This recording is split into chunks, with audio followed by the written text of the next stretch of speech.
Samantala, sasampahan ng ombudsman ng kasong plunder si Senator Rodante Marcoleta kaugnay sa pagtanggap ng iligal umanong campaign contributions noong nakaraang eleksyon.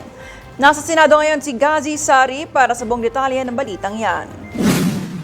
Inihayag ng Office of the Ombudsman ang paghahain ng kasong plunder laban kay Senator Rodante Marcoleta, pero ayon sa senador, ito ay upang mapatalsik siya sa impeachment trial ni Vice President Sara Duterte. Ayon kay Marcoleta, layunin umano ng kaso na mapigilan siyang makadalo sa trial na nakatakdang magsimula sa June 6. Anya, kapag naaresto siya, hindi na niya maipagpapatuloy ang anyay pagsisiwalat ng katotohanan at pananagutin ang ilang personalidad.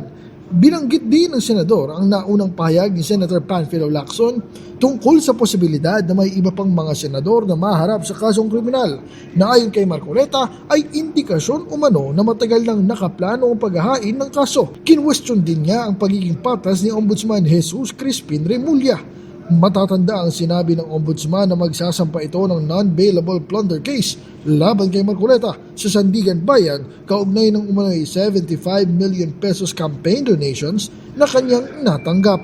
Mariin namang pinabulaanan ni Marcoleta ang paratang at iginiit na pribadong donasyon ng naturang pondo at nagamit na ito sa kanyang kampanya bago pa isumite ang kanyang Statement of Assets and Liabilities and Net Worth o SALN.